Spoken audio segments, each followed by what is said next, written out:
Dieu est bon. Dieu est très bon. Amen. Je suis vraiment, vraiment heureux d'être avec vous. Alors, je suis un petit peu fâché. Il faut que je vous raconte un petit peu. Mardi, réunion de prière. Et Évodie nous dit, j'ai sur le cœur le psaume 51. Alors, je lui ai dit, merci beaucoup, Évodie, parce que tu es en train de me piquer mon passage.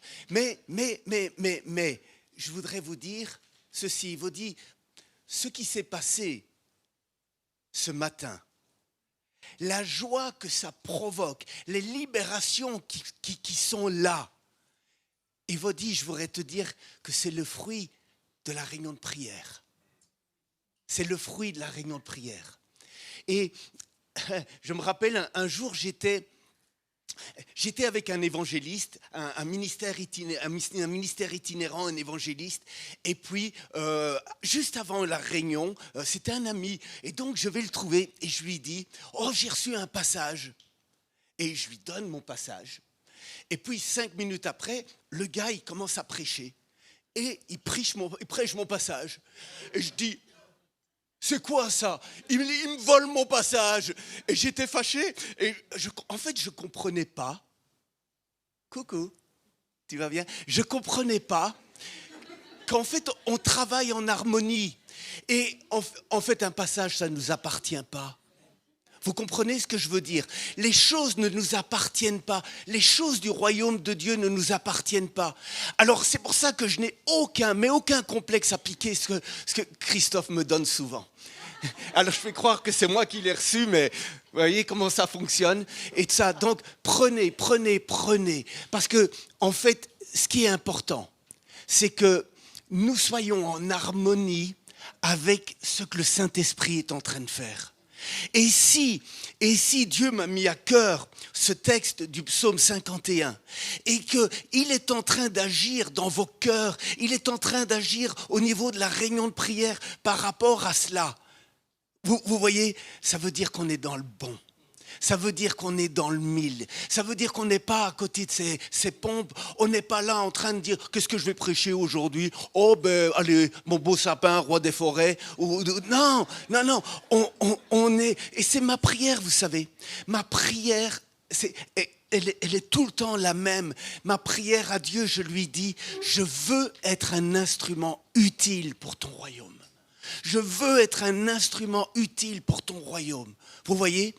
Et je veux être un instrument utile pour Dieu en votre faveur. Et c'est pour ça que j'aime quand Dieu me donne une parole, comme Dieu me donne quelque chose et que ça touche les cœurs et que je sais, waouh, ça a répondu à un problème. C'est tellement bon. C'est tellement bon. Alors, on va continuer sur le psaume 51. Juste une petite question. Qui n'était pas là la première fois que j'ai prêché sur le psaume 51 ? C'était l'histoire avec David et Bersheba et tout ça. N'ayez pas peur, levez votre main, n'ayez pas honte. Honte à vous!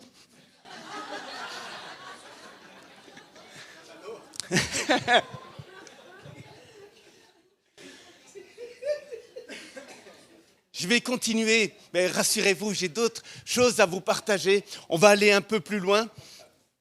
Mais dans cette histoire avec David et Bersheba, dans cette histoire d'adultère monstrueuse, quand on y réfléchit, où David va assassiner Uri, et va faire assassiner Uri et d'autres personnes avec lui, parce qu'il n'y a pas qu'Uri qui va mourir dans l'histoire, il y a d'autres officiers, c'est quand même une situation terrible. Et vous vous rappelez, Dieu envoie Nathan près de David, et il lui raconte une petite histoire avec un mouton, une personne riche qui va voler le mouton d'une personne pauvre.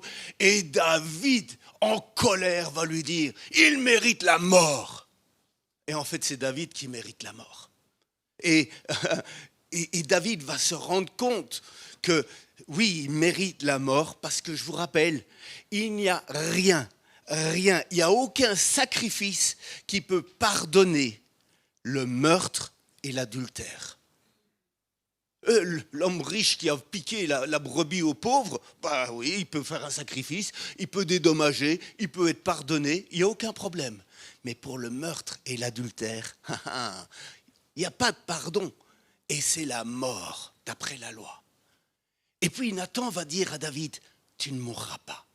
Et je vous expliquais que David, c'est un adorateur, mais que la grâce est plus forte que la puissance du péché. Le pardon, l'œuvre de Dieu est plus grande que l'œuvre du diable.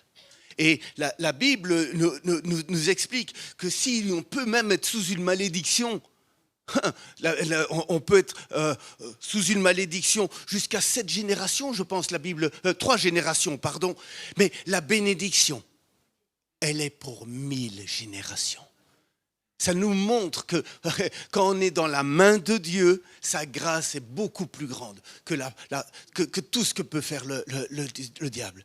Alors, écoutez, moi, je suis heureux de tout ce qui s'est passé ce matin. Je suis heureux. Parce que vous voyez, on prêche la repentance, parce que c'est de ça qu'il est question ici. On a prêché la repentance, on a vécu la repentance. Est-ce que quelqu'un s'est senti mal ? Est-ce que quelqu'un s'est senti sous la culpabilisation ? Est-ce que vous avez entendu des paroles de jugement qui vous disaient « Pécheurs, repentez-vous » ? Ou est-ce que vous avez senti la grâce et l'amour de Dieu qui vous attiraient à renoncer à tout ce qui pouvait être de puissance magique ? Dites-moi. On a senti l'amour, non ? On a senti la grâce. C'était un moment de libération. Et il en va ainsi avec Dieu. Alors, je sais qu'il y a parfois des prédications qui doivent être terribles. Alors je pense à un réveil, par exemple, il y a Jonathan Edwards, le grand réveil qu'il y a eu aux États-Unis, on appelle ça le The Great Awakening, et je pense que c'est dans les années 1750. Et Jonathan Edwards, il avait une prédication monstrueuse. Une prédication qui s'appelait « Pécheur entre les mains d'un Dieu en colère ». Pécheur entre les mains d'un Dieu en colère. Et figurez-vous que Dieu a manifesté un puissant réveil au travers de cette prédication. Alors, cette prédication, vous pouvez la trouver sur Internet, elle est tellement célèbre qu'elle est étudiée à l'école. Vous vous rendez compte ? Elle est étudiée dans la littérature anglophone, elle est célèbre. Et les gens à qui Jonathan Edwards s'adressait, ils avaient la pétoche de leur vie en entendant cette prédication. Et parce qu'ils décrivaient l'enfer et ils disaient que leur vie était prête à tomber en enfer. Les gens commençaient à paniquer. Ils n'avaient pas des chaises, ils avaient des bancs. Et ils s'accrochaient à leurs bancs. Ils commençaient à gueuler. Ils s'accrochaient aux pilastres de l'église parce qu'ils avaient peur de tomber en enfer. Vous voyez, c'était absolument extraordinaire la manière dont ça se passait. Et en fait, il faut comprendre aussi que Jonathan Edwards, il s'adressait à des gens qui étaient particulièrement impies. Vous voyez, ils étaient dans l'église, mais ils étaient chrétiens de nom. Et Jonathan Edwards, Dieu lui donnait une prédication pour les secouer. Mais il y a une autre forme de prédication sur la repentance qui ne s'adresse pas à des pécheurs. Écoutez, si vous viviez dans le péché, repentez-vous. Et repentez-vous vite, le plus vite possible. Mais je pense que, la plupart d'entre nous, on ne vit pas forcément dans le péché. Mais j'aimerais vous communiquer ceci. Ce n'est pas parce que nous ne vivons pas dans le péché moral. Je ne trompe pas ma femme, heureusement. Mais ça ne veut pas dire qu'il n'y a pas des choses dans mon cœur dans lesquelles Dieu doit travailler, vous voyez, et par lesquelles je dois être libéré, affranchi. Et là, Dieu ne s'adresse pas à moi d'une manière violente. Pécheur, vous voyez, Dieu va s'adresser à nous d'une manière très particulière. En fait, l'image que je voudrais vous laisser, c'est ceci. Parce que le problème de la prédication de Jonathan Edwards, pécheur entre les mains d'un Dieu en colère, c'est que c'est finalement la peur de l'enfer qui amène à la conversion. Je ne suis pas du tout en train de nier qu'il y ait l'enfer et que parfois c'est salutaire d'avoir la peur de l'enfer. Dieu peut se servir de cela pour amener des gens à la conversion. Mais le gros problème de cela, c'est que ça nous donne une image terrible de Dieu. Vous voyez, Dieu en colère. En fait, quand on y réfléchit à deux fois, Dieu est en colère, pas contre le pécheur, mais contre le péché. Vous voyez la différence? Et dès que l'on se repent du péché, dès qu'on se repent et qu'on change de comportement, parce que se repentir est une chose, mais elle ne sert à rien s'il n'y a pas le changement de comportement. On a prié pour votre délivrance aujourd'hui. On a prié pour votre délivrance de l'occultisme. Mais si en sortant d'ici, vous allez consulter une voyante, Mamma mia, qu'est-ce que c'est que ça? Vous voyez? Non, ne rigolez pas, parce que parfois, on m'a déjà appelé dans une famille, on m'a appelé pour prier pour des personnes. Et je priais et je prenais autorité avec cette famille. Je vous assure que je ne vous raconte pas de couillonnade. Et puis, une semaine après, les gens étaient tout contents que j'étais venu. Une semaine après, ils me rappelaient, Pierre, tu peux pas venir. Et je revenais et je priais encore avec autorité. Et puis la troisième fois, et puis la quatrième fois. Mais à la fin, ça me perturbait énormément. Je vous assure, j'étais perturbé. J'en ai parlé à Christophe, j'en ai parlé aux responsables. Parce que pour moi, Dieu est le Dieu de la délivrance. Et il y a une autorité dans le nom de Jésus. Point barre. Alors même si parfois il nous faut insister pour des délivrances, j'ai aucun problème avec ça. Je sais qu'il y a des situations où il faut prendre autorité plusieurs fois pour avoir des complètes délivrances. Je sais aussi que le nom de mon Dieu, il est puissant. Et c'est quoi cette histoire où on tombe dans, on est soulagé et 5 minutes après on retombe dans les problèmes. Vous voyez, je vous assure, j'étais mal et je ne comprenais pas la situation. Parce que, en fait, vous voyez, on peut tomber dans les pièges de dire « Oh, mais c'est parce que Pierre, tu n'es pas assez sanctifié » ou « Tu n'as pas assez jeûné pour avoir l'autorité », tout ça. Ça, c'est des couillonnades, mes amis. Ça, c'est vraiment des couillonnades. C'est pas ça qui va faire nous donner l'autorité. Mais alors, je ne comprenais pas parce que j'ai dit, moi, je sais très bien quelle est ma position en Christ. Je suis un adorateur, je connais Dieu. Dieu est mon ami.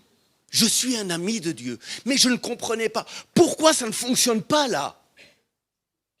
Et vous savez ce que j'ai découvert? C'est que quand j'étais venu prier, ces mêmes personnes, elles allaient chercher un voyant. Elles allaient chercher un truc. Et ils faisaient le tour comme ça. Et moi, j'étais un voyant parmi les autres voyants. Vous voyez, on ne sait jamais, Salvatore. T'as le petit Jésus, on va demander à Saint Joseph aussi. Qu'est-ce que ça peut faire si on a une prière en plus d'un autre Gugus? Non, les amis, Dieu est un Dieu jaloux. Dieu est un Dieu jaloux. Et si tu t'adresses à Jésus, tu ne t'adresses pas après avec des magnétiseurs, après avec des trucs comme ça. Non, il faut qu'il y ait une rupture dans notre vie. Il faut qu'il y ait une rupture par rapport à ce monde démoniaque. Vous me suivez? On ne peut pas être entre deux chaises ainsi. Jésus, ce n'est pas un petit Dieu à côté d'autres petits dieux. Jésus, c'est le seul et unique. Et il n'y a pas d'autre Dieu que lui. Il n'y a pas d'autre Dieu que lui. Vous me suivez? Et donc, une fois qu'on s'adresse, une fois qu'on rentre dans cette relation avec lui, une fois qu'on a cette communion, mais il faut se débarrasser de tout ce qui n'est pas Jésus, tout ce qui ne lui appartient pas. Vous me comprenez? Et j'aimerais dire à plusieurs ici, vous êtes peut-être nouveaux, je vais vous donner un conseil. Parce que le diable, il est capable de revenir vous accuser. Et c'est souvent ce qui se passe. Eh bien, n'ayez pas peur de prendre autorité, parce que vous avez autorité, et de déclarer au nom de Jésus, j'appartiens à Jésus et je n'ai plus rien à voir avec ces choses-là. Vous voyez? Et d'invoquer le nom de Jésus sur votre peur, d'invoquer le nom de Jésus sur votre situation. Alors évidemment, si vous traficotez à droite à gauche, ça va être une formule magique. Non, ce n'est pas une formule magique. C'est une formule de déclaration si je vis en essayant d'aligner ma vie à tout ce que Dieu demande. Vous me comprenez? Vous me comprenez? Et dans la prédication de la repentance, en fait, on est tous différents. On est tous à des niveaux différents. On est tous dans notre relation avec Dieu à des niveaux différents. Et le pas que Christophe doit faire, moi je l'ai peut-être fait il y a 10 ans, mais il y a un pas que je n'ai pas encore fait par rapport à une situation. Vous comprenez? Et c'est là où dans notre relation avec Dieu, c'est là où dans notre communion avec Dieu, à un certain moment, Dieu va éclairer. Dieu va se révéler. Et en fait, dans ce processus, alors c'est très spécial ce que je vais vous dire, mais quand Dieu vous montre que quelque chose ne va pas, c'est un signe de bonne santé spirituelle. Et c'est spécial ce que je suis en train de dire, non? Parce qu'on pourrait se dire, comment ça? S'il me montre que quelque chose ne va pas, c'est que ça ne va pas. Non, si tu prends conscience que quelque chose n'est pas juste, ça veut dire que tu es prêt, que la chose est mûre dans ton cœur pour changer, pour être transformé. Vous me suivez? Et donc nous ne devons pas avoir peur de la repentance. Le mot repentance, d'ailleurs, entre nous, c'est le mot métanoïa. Et le mot métanoïa, ça veut dire conversion. Ça veut dire changement de cœur. Et ce que je crois profondément, c'est que plus je m'approche de Dieu dans l'adoration, plus je vis une relation avec Dieu, et plus je rentre dans un système où je vais comprendre la différence qu'il y a entre moi et Dieu. Je vais réaliser des choses qui ne plaisent pas à Dieu. Mais c'est parce que je suis de plus en plus proche de Dieu que je prends conscience de ces choses-là. Vous comprenez ce que je veux dire? Le Seigneur est en train de conduire notre Église. Et je pense que ce qui est en train de se passer dans l'adoration, ce qui est en train de se passer au milieu de nous, est lié avec ce que Dieu a mis sur le cœur de plusieurs d'entre vous, de jeûner.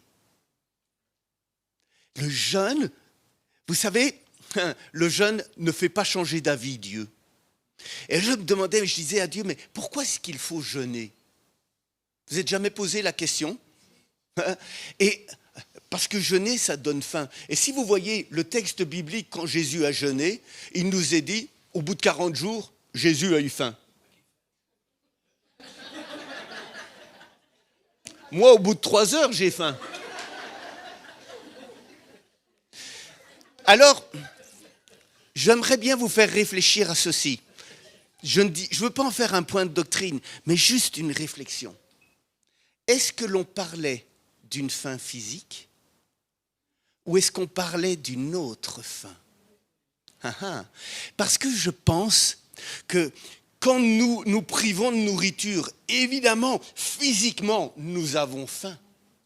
Mais en fait, spirituellement, c'est en train de créer dans notre cœur une faim de Dieu.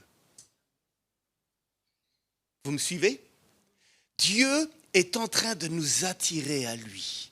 Dieu est en train d'attirer son Église à lui. Dieu est en train de nous attirer à lui et de créer en nous une faim et de créer en nous une soif de sa présence, une soif de qui il est. Et on s'expose à la grâce de Dieu et on voit Dieu agir d'une manière extraordinaire. Est-ce que c'est pas beau?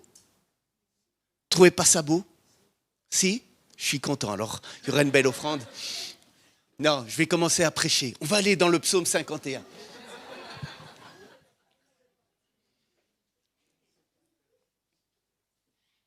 Alors, encore juste avant, je vais régler des petites choses. Parce que c'est un grand sujet, la repentance. Et ça peut être mal compris, ça peut être mal interprété. Et quand, parfois, vous savez, vous voyez des posts sur Facebook, je vous l'ai déjà dit, hein, où vous voyez des gens qui disent « Oh, il faut prêcher la repentance, on ne prêche plus la repentance ». Je vais vous dire très franchement, ça me dérange. Parce que je ne sais pas quel type de repentance ces gens sont en train de parler. Moi, je veux prêcher une repentance qui amène à la conversion, à un changement, une transformation. Je ne veux pas faire la prédication de la repentance à la Jean-Baptiste. Repentez-vous, bande de vipères! Mais non, on sait bien qu'on est tous des pécheurs. On le sait. Mais vous pouvez avoir des prédications où on ne fait que vous rappeler que vous êtes des pécheurs. C'est pas vrai? Et finalement, on passe sa vie à s'identifier au péché, mais Dieu ne nous appelle pas à nous identifier au péché. Et donc, écoutez, est-ce que vous croyez vraiment que Dieu a besoin d'entendre la repentance de notre nature humaine? Comme si Dieu ne savait pas que nous étions des êtres humains, avec des mauvaises pensées. Ben oui, Dieu le sait très bien tout cela. Et nous le savons très bien aussi. Oui ou non? Ben oui, on le sait. Mais continuellement demander pardon à Dieu pour cela, est-ce que ça change quelque chose? Ben non, je reste un être humain. D'ailleurs, entre nous, l'histoire de David, elle est très profonde. Parce qu'elle nous montre que cet homme de feu, cet homme qui était en communion avec Dieu, qui vivait quelque chose d'extraordinaire avec Dieu, a pu tomber 5 minutes après dans le péché. Et pas dans n'importe quel péché. Et ça veut dire, fais attention Pierre. Parce que tu peux être bien maintenant, et puis dans 2 heures, vous me suivez? Il nous faut, non? Je vais te faire un petit dessin. Et si vous voulez, parfois il y a des gens qui m'ont interpellé, qui m'ont dit « Oui, mais Pierre, il est écrit, humiliez-vous sous la main puissante de Dieu. » Mais mes amis, s'humilier ne veut pas dire se flageller. S'humilier ne veut pas dire « Oh, je suis un pauvre pécheur. Oh, j'ai pensé. Oh, j'ai vu une jolie fille. Oh, Seigneur, pardon. » Mais vous vous rendez compte, toutes les jolies filles qu'il y a ici? Mais nous, on est là avec nos systèmes et tout ça. Mais s'humilier, c'est pas ça. Vous voyez, le modèle de l'humiliation, on l'a lu tout à l'heure. Le modèle de l'humiliation, c'est Jésus. Et Jésus ne s'est jamais rabaissé. Jésus savait sa condition. Vous voyez, il savait qu'il était Dieu. Il savait qu'il était un homme. Et il a vécu sa vie en complète dépendance et en complète obéissance à ce que Dieu voulait. C'est ça l'humiliation. C'est ça l'humilité. Voyez-vous ? Et s'humilier, c'est de connaître sa position, c'est de ne pas se dénigrer, et ce n'est pas vouloir être vizir à la place du grand vizir. Voyez-vous, parfois, dans le monde chrétien, il y a des gens qui veulent tellement rentrer dans le ministère ou des trucs comme ça, qui se déclarent apôtres, qui se déclarent ci ou n'importe quoi, et vous rentrez dans des trucs de sot. Mais mes amis, non, il faut qu'on connaisse sa place. Et il faut qu'on marche avec Dieu. Alors, pour moi, le meilleur moment de l'humiliation, de s'humilier, pas de l'humiliation, parce que ça peut être mal compris. Le meilleur moment pour s'humilier, c'est celui de l'adoration. C'est celui où on adore Dieu, où on le contemple, où on reconnaît qui il est. Et on connaît sa place, on sait qui nous sommes. Vous me suivez? Et c'est ça pour moi, m'humilier devant Dieu. Maintenant, je sais que parfois, Dieu peut mettre des fardeaux sur le cœur de certaines personnes. Mais ça, c'est tout à fait différent.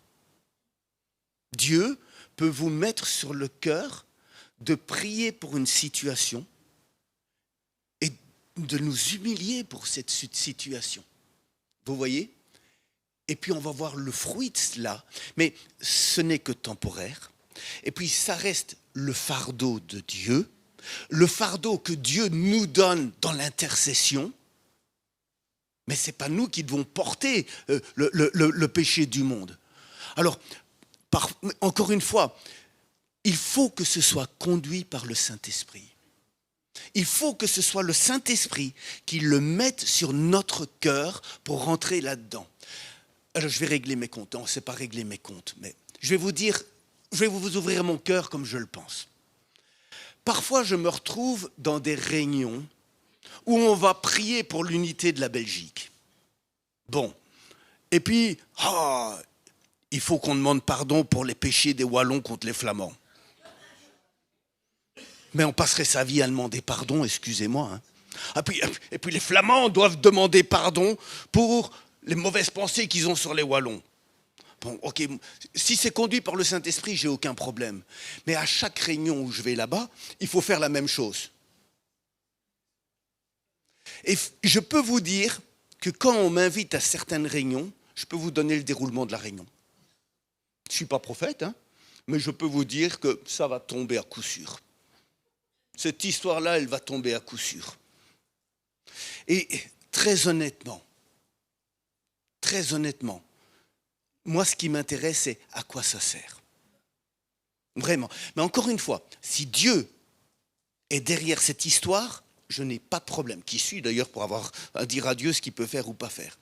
Mais j'ai un petit doute que Dieu soit derrière chaque fois cette histoire-là. Vous voyez ? En fait, ce qui est problématique, mes amis, c'est l'introspection. Parce que l'introspection a quelque chose de mauvais. L'introspection, c'est moi qui vais regarder dans ma vie si des choses vont bien ou ne vont pas bien.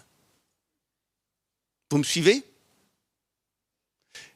Et puis on est là, Pierre, il a dit qu'il faut se repentir. Qu'est-ce qu'on va te repentir ? Qu'est-ce que j'ai bien pu faire ? Et on est là dans des trucs où c'est nous qui faisons des recherches pour voir si on n'a pas du péché dans notre vie. Encore une fois, si tu t'es disputé avec ta femme avant de venir, ok, je comprends. Mais est-ce qu'il nous faut chercher constamment là où il y a des problèmes s'il n'y en a pas ? Je ne pense pas. La Bible, elle dit que la conviction de péché, elle vient de la personne du Saint-Esprit. Ce n'est pas moi qui dois examiner ma vie. C'est lui qui doit me montrer ce qui lui plaît et ce qui ne lui plaît pas. Vous comprenez la différence ? Et parce que l'introspection, c'est encore la nature humaine qui va essayer de se sanctifier. C'est le moi. Alors s'il y a quelqu'un qui a une conscience malade, mais toutes les 5 minutes, il demande pardon. C'est vrai. Et on vit constamment sous la culpabilité. Et je dis c'est injuste. Parce que quand tu te repens et que Dieu est derrière cette histoire-là, c'est la joie qui vient et pas la culpabilité. C'est la joie qui marque l'affranchissement. Vous avez remarqué ce qui a été dit dans ces paroles pendant qu'on priait ? La joie, elle accompagne la repentance. Écoutez, même à la conversion, il en est ainsi. Quand un homme se convertit, même une femme, il nous est dit que dans les lieux célestes, les anges se réjouissent. Il y a de la joie. Et pas de l'accusation, et pas de la culpabilité. Vous me comprenez ? On va voir ça dans la parole. Alors, est-ce que tu peux nous afficher le psaume 51 ?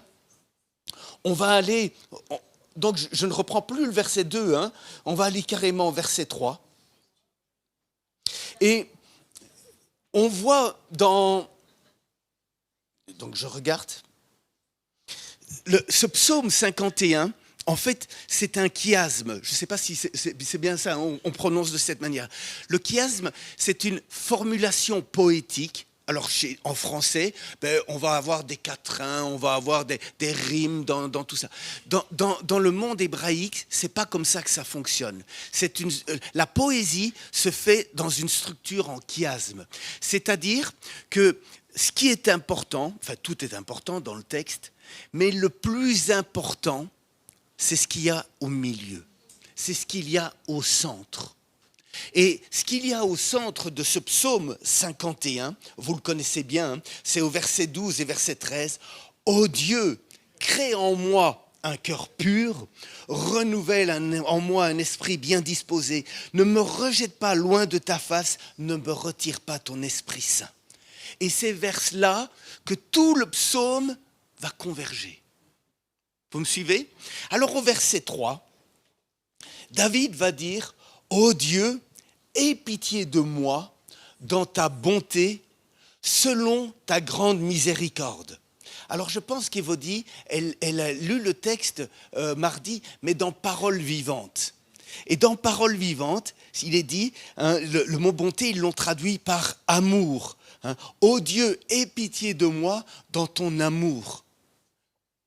Et alors c'est le mot en hébreu, c'est Recette. Voilà, merci beaucoup Christophe. Recette. Et c'est un mot qui peut se traduire par grâce, miséricorde, bienveillance, bonté, amour. Et l'autre mot, c'est ces deux attributs divins dans lesquels David va se poser, c'est le mot rakam. Et on le traduit par compassion. C'est un mot qui signifie miséricorde, grâce, compassion, affection. Mais aussi, j'ai bien aimé ça, c'est le sein maternel ou les entrailles. Et voyez-vous, David va faire reposer toute sa prière d'intercession sur ces deux attributs divins qui sont l'amour et la grâce, la compassion que Dieu a. David connaît Dieu. David connaît l'amour de Dieu. David connaît la compassion qu'il a de Dieu. Et c'est sur ces deux fondements qu'il va s'approcher de Dieu. C'est sur ces deux fondements qu'il va prier sa prière de repentance. C'est pour cela que j'insiste pour que dans notre prédication sur la repentance, il y ait cette affirmation de l'amour de Dieu.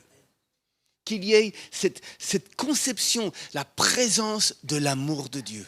Parce que c'est l'amour de Dieu qui nous pousse à la repentance.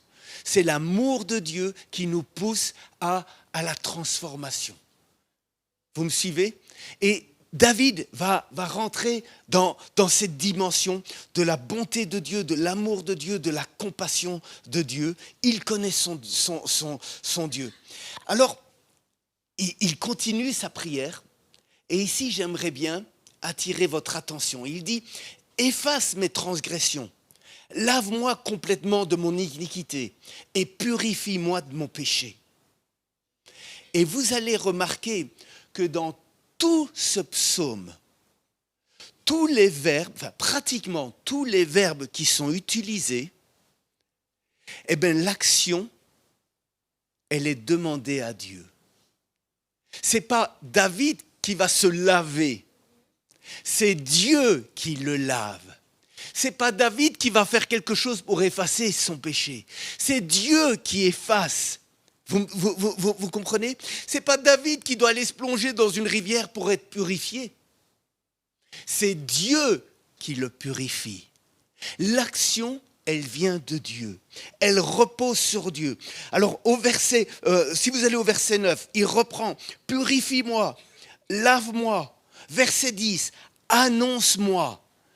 Détourne, efface, verset 12, crée en moi un cœur pur, renouvelle en moi un esprit bien disposé. Voyez, c'est toujours Dieu qui doit faire ces choses.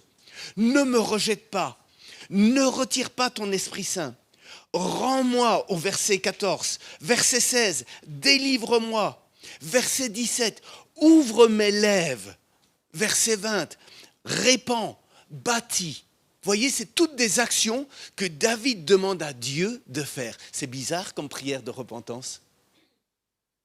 Vous ne trouvez pas ? C'est une prière où il s'expose en fait à la grâce de Dieu. La vraie repentance, mes amis, c'est de nous exposer à la grâce de Dieu. Et c'est Dieu qui efface, c'est Dieu qui purifie, c'est Dieu qui va jeter dans la mer de l'oubli ton péché. C'est Dieu qui le fait. Et il le fait par amour. Il le fait par compassion. Il le fait, en fait, je vais vous dire, parce qu'il est terriblement amoureux de nous. Il a ses entrailles qui bouillonnent d'amour pour chacun d'entre nous. Il est amoureux de nous. La Bible nous dit qu'il est jaloux de l'esprit qu'il a mis en nous. Vous comprenez ? C'est pour ça que Dieu ne supporte pas la présence d'amants, d'autres dieux, d'autres choses. Il veut que notre cœur soit pour lui et pour lui seul. Et tout repose sur la grâce. Ce n'est pas une œuvre humaine. David, au verset 5, dit « Je reconnais mes transgressions et mon péché est constamment devant moi. » Et la seule démarche que nous pouvons faire, mes amis, c'est de dire à Dieu, je reconnais. Vous voyez-vous, David n'a pas dit, ouais, mais Bersheba, là, elle était toute nue sur la terrasse. C'est pour ça que je l'ai vue. Et tu comprends, moi je suis qu'un homme. C'est comme ça que ça s'est passé. Il aurait très bien pu dire, comme vous savez, le copain Adam, qui dit à Dieu, c'est la femme que tu as mis à mes côtés qui a mangé de l'arbre et qui m'en a donné. C'est de ta faute finalement. Vous me suivez ? Non, David, il dit, je reconnais ma faute. Voyez, nous n'avons pas besoin de trouver des dizaines et des dizaines d'excuses. C'est tellement, tellement plus simple de dire c'est vrai. C'est juste. Je n'ai pas besoin de trouver plein de trucs. Je ne sais pas si vous êtes comme moi, mais moi je suis un imaginatif. Il m'est arrivé de partir à l'école, parce que j'étais à la maison, et puis je partais 5 minutes trop court. Et puis je me disais, oh, je vais être en retard. Mais je ne peux pas être en retard. Qu'est-ce que je vais trouver comme excuse ? Et hop, je commençais à dire, et je réfléchissais à ce que j'allais trouver et dire à la direction qui allait m'engueuler si j'étais là. Et puis si j'avais un accident sur le ring, oh non, s'il y avait un petit problème sur le ring, oh voilà, je pourrais dire qu'il y avait un problème sur le ring, et tout ça. Vous voyez, et puis à un certain moment, je me suis dit, mais qu'est-ce que tu fais, Pierre ? Pourquoi tu ne diras pas simplement « Excusez-moi, je suis parti trop tard. Je suis parti trop tard de chez moi. » C'est tellement plus simple, c'est tellement plus facile, non ? Et nous, on est là dans nos trucs. Et vous savez quoi ? Jamais, le directeur n'a vu que j'étais arrivé en retard.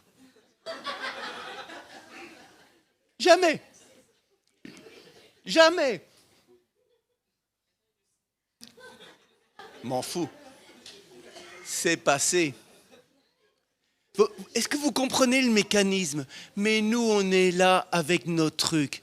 Et puis je dis, non, c'est fini ça.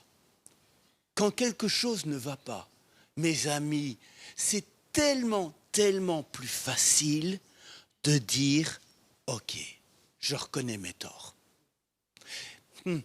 J'en suis arrivé même à me rendre compte que quand on est capable de dire « j'ai tort », c'est difficile hein, quand c'est avec votre femme, mais quand on est capable de dire « j'ai tort », eh bien c'est là, figurez-vous, où on acquiert, c'est bizarre ce que je vais vous dire, de l'autorité spirituelle. Parce que on se dit, lui, il est capable de reconnaître ses erreurs. Lui, il est capable de dire, ok. Quand vous tombez sur quelqu'un qui est capable de vous dire, je me suis trompé, moi, ça m'inspire du respect. J'étais avec un médecin à un certain moment, ça n'a rien à voir avec une erreur, mais j'étais avec un médecin pour mon fils John Thomas. Et on ne trouvait pas ce qu'il avait. Il était malade. On pensait même qu'il avait un cancer de l'estomac. On ne trouvait pas ce qu'il avait. Finalement, le chirurgien, qui était un gars hyper intelligent, et puis qui est devenu chef de service à Erasme et tout ça, il nous a dit, il s'appelait Blaireau, ce médecin, il nous a dit, non, mais il est extraordinaire, ce médecin. Il m'a dit, monsieur, je ne sais rien faire pour votre enfant. J'ai fait tout ce que je pouvais faire pour votre enfant. Alors, je vais vous envoyer à Leuven, parce que là, il y a un spécialiste de l'estomac. Vous voyez? Et je me suis dit, waouh, un médecin qui reconnaît ses limites. Et ce médecin, je vous assure, il m'inspire un grand respect. Parce qu'il n'invente pas des trucs qu'il ne sait pas ou n'importe quoi. Et puis à Leuven, ils ont refait tous les mêmes examens. Et puis ils ont dit, on va donner un médicament contre la dépression. John Thomas n'est pas contre la dépression, mais on s'est rendu compte que ce médicament activait la faim chez les patients qui le prenaient. Et John Thomas, il avait les muscles de son estomac qui étaient morts. Et c'est pour ça qu'il ne digérait pas. Vous voyez le truc? Et puis, ça a revitalisé tout son système digestif. En 10 jours, il était guéri. Il était complètement restauré. Vous voyez? Oh, mais ce médecin, il aurait pu dire « Oh non, moi je sais » ou « Moi si » ou vous comprenez le truc. Mais savoir dire « Je ne sais pas ». C'est hors de ma compétence. Moi, ça m'inspire un respect profond. Je reconnais mes transgressions. Mon péché est constamment devant moi. Vous voyez, c'est là où on se rend compte que David réalisait que ce qu'il a fait était mal. Bah, vous allez me dire, ouais, il a quand même, comme il adultère, zigouillé quelques personnes, donc heureusement. Hein, sinon, on aurait dit un psychopathe. Non, bah, il a pris conscience quand même. Mais ça le travaillait quand même méchamment. Alors, ça me fait dire ceci. Finalement, la visite de Nathan,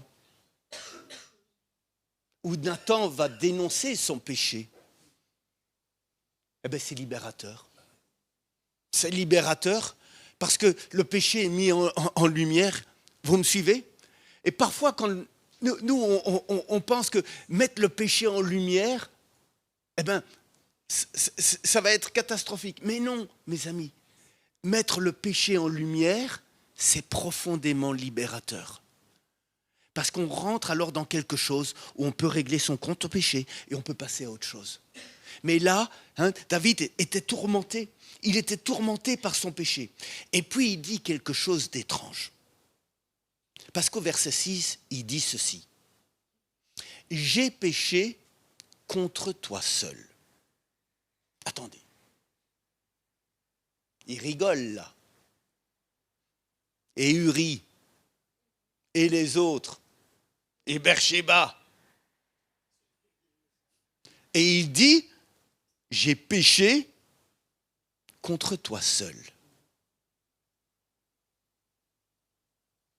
Et là, mes amis, il a déjà dit 5.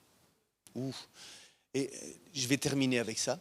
Et là, il y a quelque chose d'intéressant.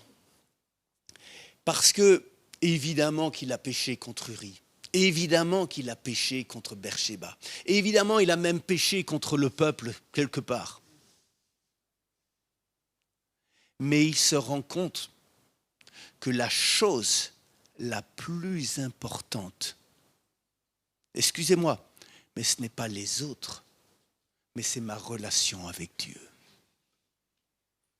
Et il se rend compte qu'il est dans une situation où Dieu pourrait le priver de tout ce qu'il a gagné, tout ce qu'il a eu dans sa communion avec Dieu.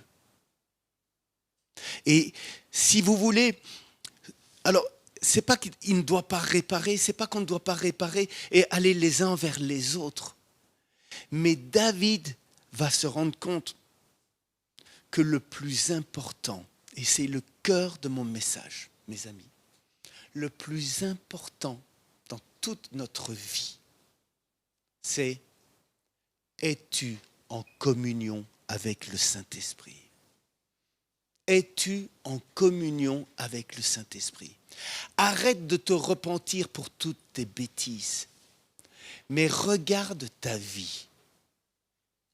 Est-ce que tu es un chrétien qui a donné sa vie à Jésus et puis qui est passé du stade d'esclave du péché à conquérant, et tu es devenu un chrétien né de nouveau, tu es devenu un chrétien, mais sans plus.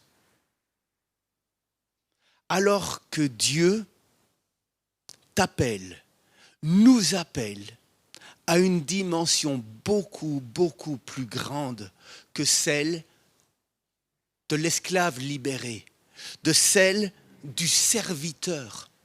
Jésus va dire à ses disciples: je ne vous appelle plus serviteur, je vous appelle ami.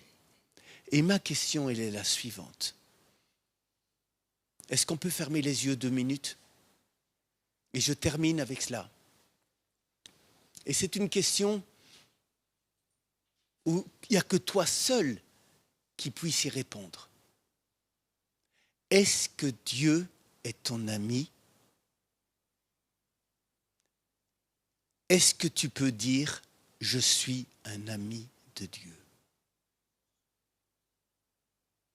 Parce que si tu ne sais pas dire cela, au bout de 20 ans de conversion, ça veut dire que tu es en train de passer à côté de l'essentiel. Et s'il y a bien une chose pour laquelle nous devons nous repentir, mes amis, c'est d'arriver à vivre parfois une journée de 24 heures sans parler à Jésus, sans être en relation avec lui, sans être dans une relation d'amitié avec lui. Vous voyez, c'est de cela que nous devons nous repentir. C'est-à-dire, nous devons tout faire pour rentrer dans cette dimension d'amitié à laquelle Dieu nous appelle. Parce que sinon, nous ratons le but. Et rater le but, ça veut dire pécher, tout simplement. Oh, t'as rien fait de mal, t'as pas fait quelque chose de faute morale. C'est juste que ta vie chrétienne n'est pas une vie amoureuse de Jésus, où Jésus est tout et absolument tout pour toi. Est-ce que tu veux rentrer dans cette dimension? J'aimerais vraiment simplement prier pour que cette dimension soit relâchée. Je voulais vous dire ici, j'ai encore une ou deux paroles à donner. C'est que Dieu est le Dieu qui se révèle dans la fournaise. C'est l'image que j'ai des 3 amis de Daniel qui vont être jetés dans une fournaise par Nabuchodonosor. Et là, il y a un 4e homme qui apparaît.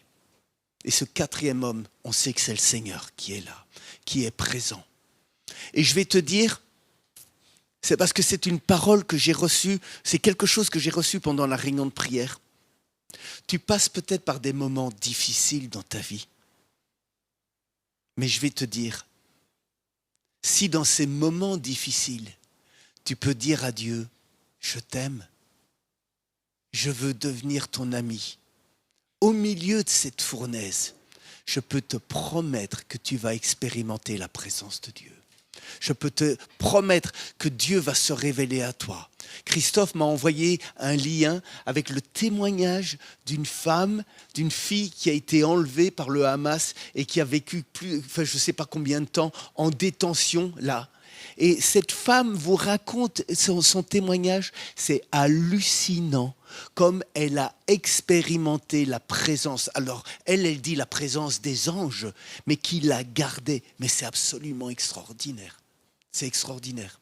Si tu passes par des moments difficiles, sache que Dieu veut devenir ton ami dans ces moments difficiles. Dans ces moments difficiles, dans cette fournaise dans laquelle tu es en train de passer, Dieu veut absolument te rencontrer. Dieu veut te délivrer. Dieu veut faire des choses merveilleuses.